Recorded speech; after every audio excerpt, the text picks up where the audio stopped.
Welcome to Pretty Lies and Alibis. Let's seek the truth and travel the long road to justice together. What you know, Alibis, hope you have had a great Thursday, almost the weekend. I'm ready. It's going to be busy. I'm getting ready to go out of town Sunday for the week to cover Alec Murdaugh. And tomorrow I'm going to start a first of two parts, just a backstory to get us to trial. For those of you who haven't followed it closely, it's what I'm going to be doing the next few weeks. So hopefully those of you who aren't too familiar will know enough to be able to follow along once openings start. So real quick, thanks to Kathy and Diane both for your donations. I appreciate you guys. And 2023 needs to stop. So David Crosby passed away today. He was actually a member of the band The Byrds before he joined Crosby, Stills, Nash and Young. Their hit songs included Turn, Turn, Turn and a cover of Mr. Tambourine Man, written and performed by Bob Dylan. But the song Southern Cross, I love that song. It's about the Crux constellation, also known as the Southern Cross. A lot of people think it's literally a cross you find in the South because they're everywhere, right? But it is a constellation which can be viewed from most of the southern hemisphere, and the four brightest stars within that constellation form a cross pattern. And those at sea often have relied on the Southern Cross to help them navigate their boats. That song was written after Stills' divorce, but it's a great song. And the Southern Cross actually appears on the national flags of New Zealand and Australia. So there you go. Well, Lori and Chad were back in court together again today, but let's go through some numbers. I like to throw these out there every now and then because it's a reminder of the long road to justice. So 1,288 days since Charles Vallow was murdered, 1,229 days since Tylee Ryan was murdered, 1,214 days since J.J. Vallow was murdered, 1,188 days since Tammy Daybell was murdered. Lori has been in jail for 1,064 days and Chad 954. How many days in chill trial? 74. All right, let's get into it. So real quick, here's a picture of Lori leaving court and the photo credit on this. Nate Eaton posted this. It is for Jordan Wood. Want to give a shout out to the photographer there. She's seen with her curls. She got all dressed up for her man, but guess what? According to Nate, he didn't look at her. Lori glanced over a few times and when she came in and all that, but Chad stared straight ahead. Honeymoon's over, y'all. Mark my words. All right. But Nate Eaton was amazing enough to live tweet the hearing. So Lori came in, looked over at Chad. He looked straight ahead. Didn't seem to look her way at all throughout the hearing, according to a couple of people. My sweet friend Janine was in the courtroom and said the same. Pryor said he needs this trial to be delayed because he's waiting on DNA evidence. He says he's entitled to that, and even if it were given to him tomorrow, it would take time for their expert to make their determination, and that would be longer than the start date of the trial, which is April 3rd. How many days? 74 to justice. All right, so defense attorney Pryor says if he can't get the DNA, Chad won't hesitate and will file ineffective counsel against him. And he also said the case would be turned over since he wasn't given the appropriate time to prepare. Prosecutor Blake said that's not an accurate conclusion to say the case would be turned over. A lot more would need to be considered before that would happen. And so Prosecutor Blake also said the court knows that the DNA hasn't been turned over yet, and they've talked about the efforts made to get that DNA. She points out that earlier, Chad wanted to go to trial, which would have been going on right now this month. And they were aware of the outstanding discovery, but still would be ready. It would be literally going on right now if Chad had gotten his wish. And also if Lori hadn't have went incompetent, we would be in trial. Or if her competency wasn't in question, we would be at trial right now. So defense attorney Pryor also says that when he said he was ready for trial, that was before he found out about this additional evidence, as well as that second grand jury, which, as we know, resulted in no indictments. And he recently just got the transcript of that second grand jury convening. So the judge asked the prosecutor if there was any exculpatory evidence. She said the lab working on this potential source of DNA aren't hopeful right now that they will be able to get a profile from that. So they can't say if it's exculpatory or not, but it also says that Chad's attorney can test the evidence that the lab is testing as well.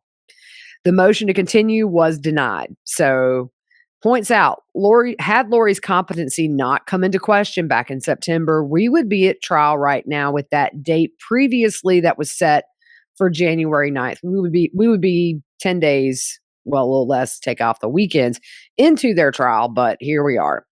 Judge Boyce said Chad wants another year to prepare for trial, but Lori has asserted her right to a speedy trial and wants to go now. He denies their request for a continuance. Nope, you going in April, dude.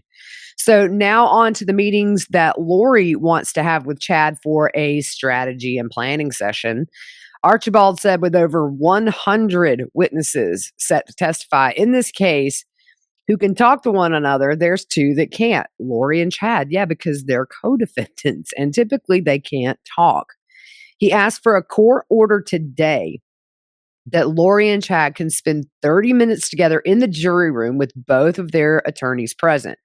He said this issue is important for Lori, and he suggests that maybe they have a sheriff outside the door to guard them and prevent people from eavesdropping or getting access to either one of them. But of course, the prosecution says we got some concerns about this theory here.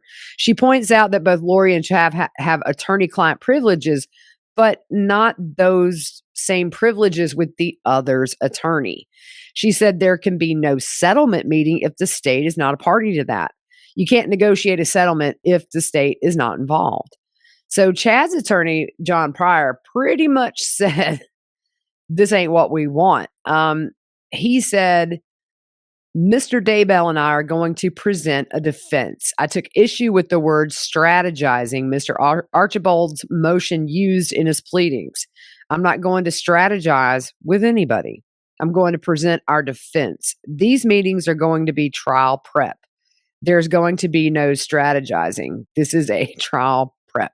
At this point, we aren't going to waver from the true and accurate facts of the case. I'm not going to engage with Miss Vallow Daybell in terms of taking a plea offer. I find that inappropriate and I'm not going to engage in that. And the prosecutor says she still doesn't understand why they need to meet face to face and says their attorneys aren't even in agreement with why they need to meet. So Lori's attorney says the state sent them a letter asking if they wanted to settle the case or not. And he said when he approached Lori about the letter, she said, quote, "What does my husband think?" End quote. He said she's married and that's why she filed the motion. He also said it's in the state interest to settle this case due to the financial burden of the trial. And if they don't settle, they go to trial. Judge Boyce understands the rationale for the request due to the efficiency reasons for Lori and Chad to be able to talk, but it concerns him that Lori and Chad would be waiving their privilege. Motion denied. No private time for the lovebirds. The loin fire has been snuffed out. He said he has concerns about security with a deputy not being able to be present inside the room with them. And he said the idea overall is full of pitfalls that would outweigh the convenience. So at this point, Chad leaves the courtroom because these last few motions only apply to Lori and not him. Nate Eaton said he did not look at Lori when she was leaving, and she was talking to her attorney when he walked out.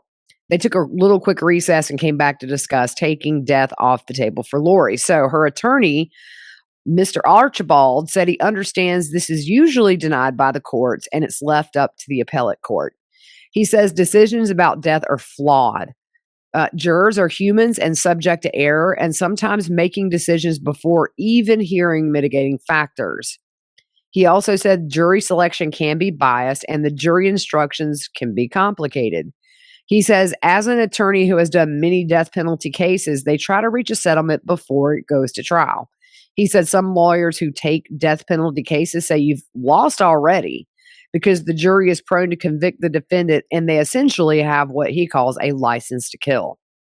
Judge Boyce will take that issue under advisement and issue a ruling later.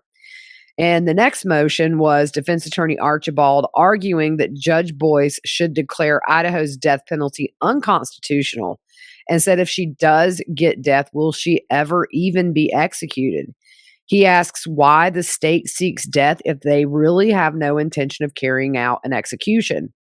He points out there are currently 8 people on death row in Idaho. Some have been there as long as 30 years. And he said the process goes on if a sentence of death is handed down. He asked Judge Boyce to stop the nonsense and declare Idaho's death penalty scheme unconstitutional. So Prosecutor Wood says in 5 years, he's only asked for death in one case, and that case being Lori and Chad's. And he points out it's rarely a penalty they seek. Lori's other attorney, John Thomas, said they filed the motion to declare her ineligible for death for many reasons, including trying to save the state of Idaho time and money. He says he doesn't believe the state will be able to prove that Lori was a major contributor to the murders, and they don't believe she actually took part in any of them or that she even knew about them. He said she didn't anticipate them and wasn't a part of it, but Prosecutor Wood said he wasn't going to get into the evidence of the case, but he reminded her attorneys that a grand jury found probable cause that she did commit the murders.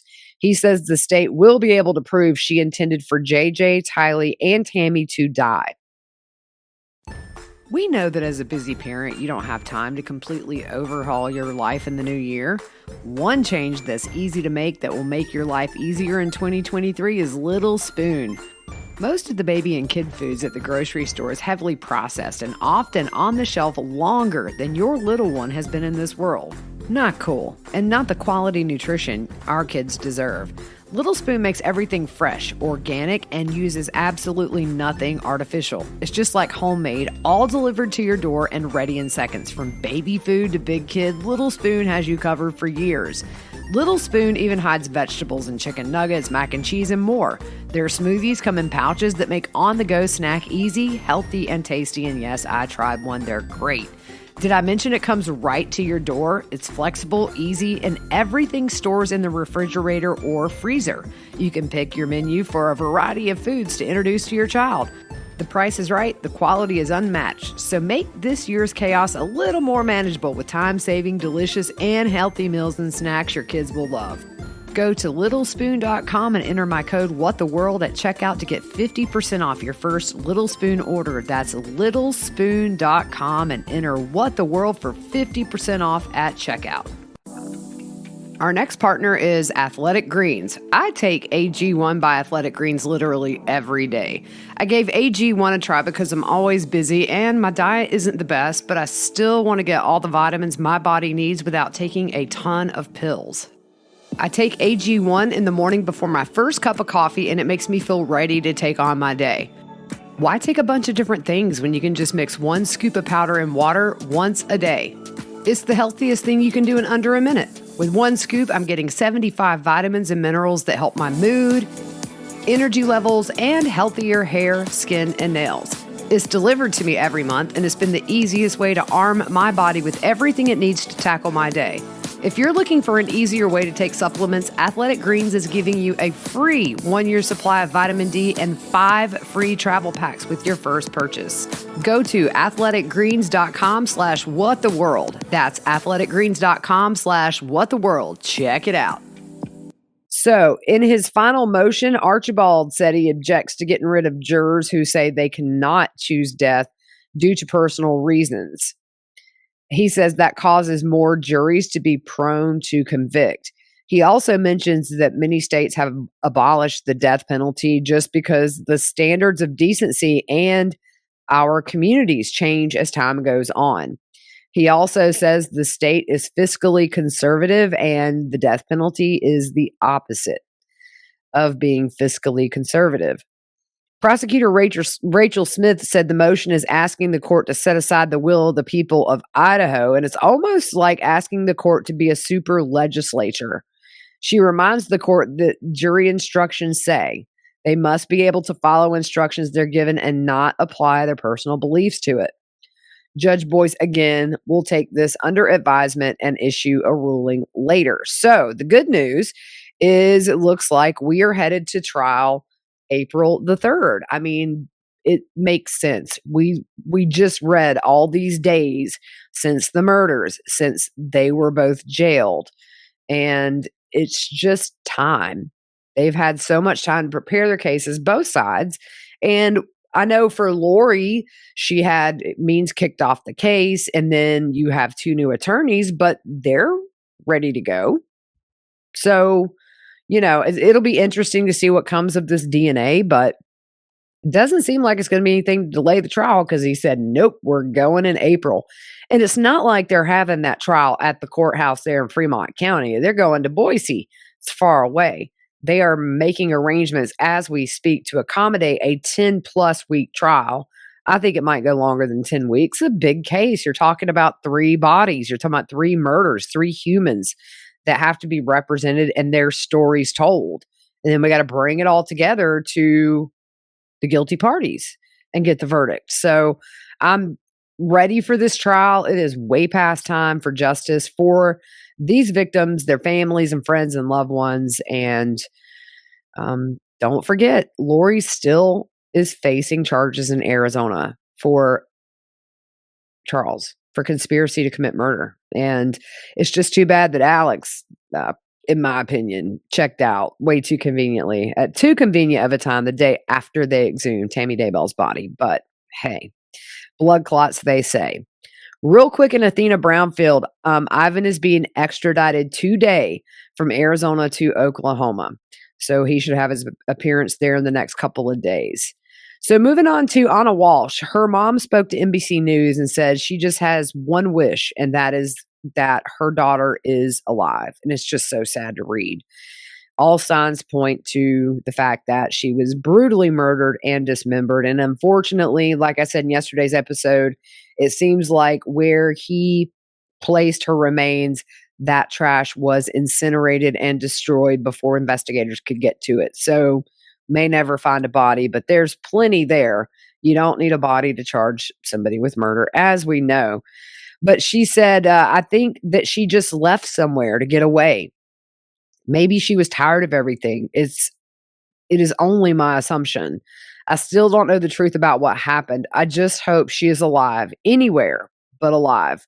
That is my only hope. And that's just so sad.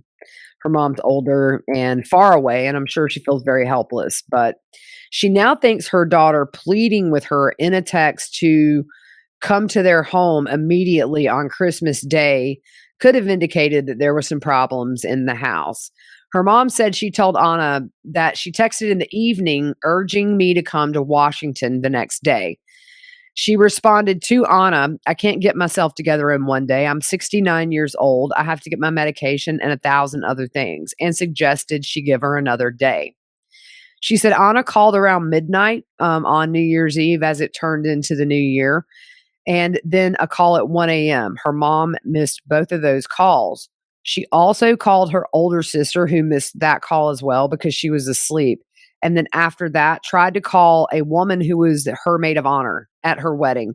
That woman didn't hear the phone call because she was at a place where there was loud music. And I just can't imagine how they feel knowing they missed those calls so close to the time that we think she was murdered. Her mother says she just cannot believe that Brian made those internet searches that are related to her disappearance. Also, interestingly enough, it's being reported that Anna had built up a property portfolio worth about $3 million. Remember, just a couple of days before her murder, they had that cash sale that Brian was in on. And also, don't forget, he Googled how long for someone to be missing to inherit. I think that may be where some of your motive may come in, although there may be some other issues. Friends have told mainstream media that there was a big strain because she wanted them to come to DC, and that put a strain on their marriage as well. So, a very disturbing case of Reed Beck and Miriam Beck, another dismemberment story. What is going on with people, y'all? So Verity Beck, who is pictured here, if you are not on YouTube, I'll put a link in the description as always with photos I use in the episode.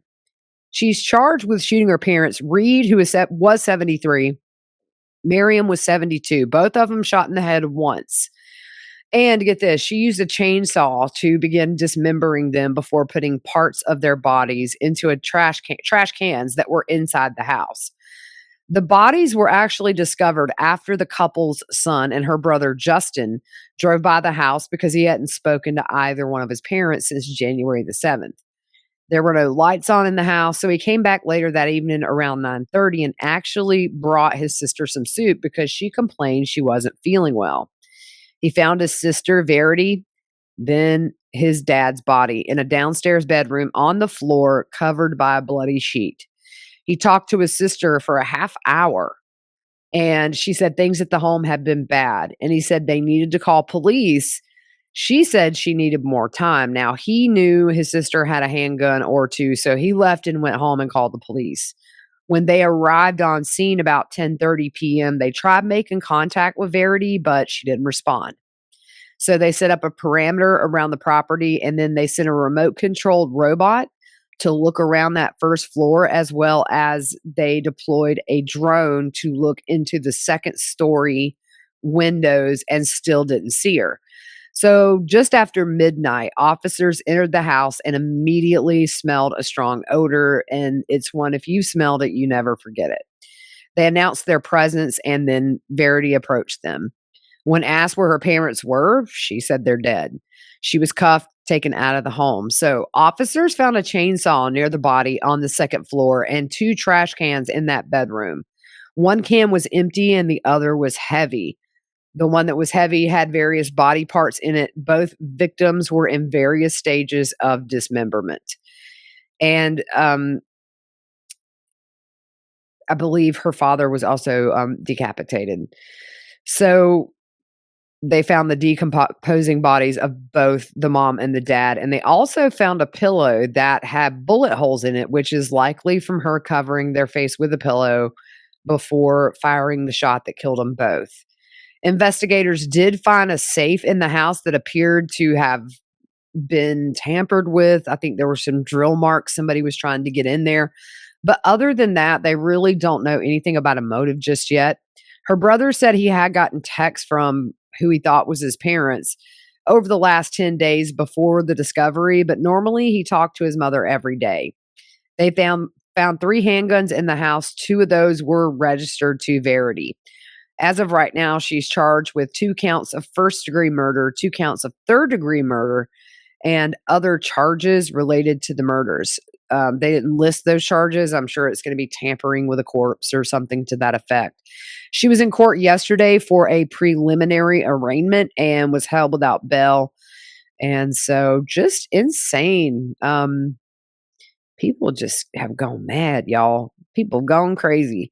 So I'm curious what you guys think. In the comments, let me know what you think about how Chad did not seem to look at Lori the entire time, because in my mind, I'm thinking if they still think they're been married on other planets and other realms or whatever, this is just a blip in the radar in their mind being jailed. I'm sure Lori maybe has made herself the victim. Well, probably has already made herself the victim in this, or sees this as just persecution for being so high up spiritually.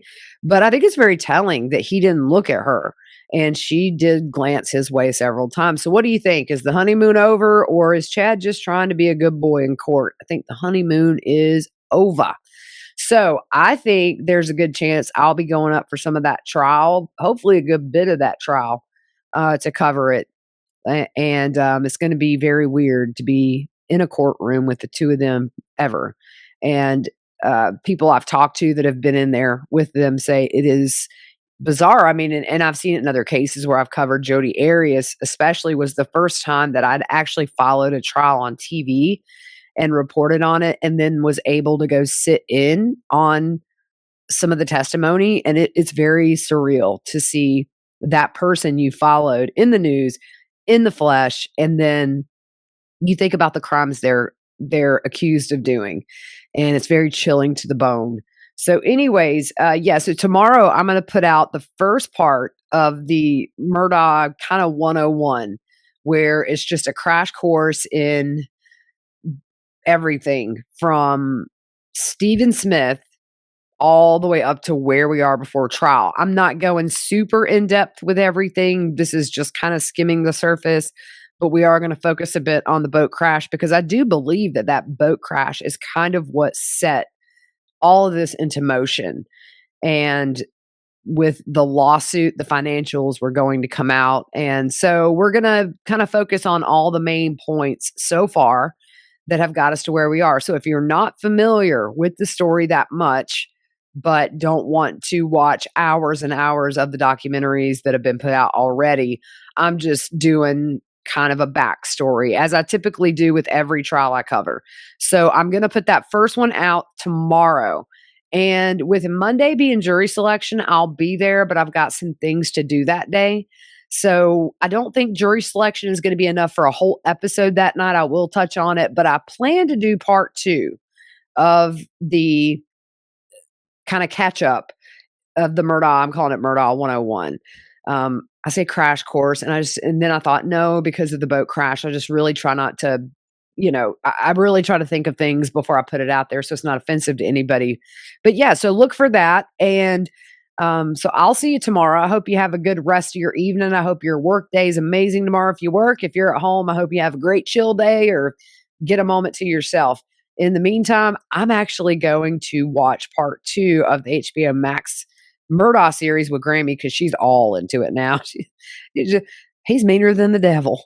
I mean, that's literally, she said that like 10 times. And then it's funny because when Paul Murdaugh was brought into the ER, his grandfather said he's drunker than Cooter Brown. Well, that's a very Southern saying that my grandmother said.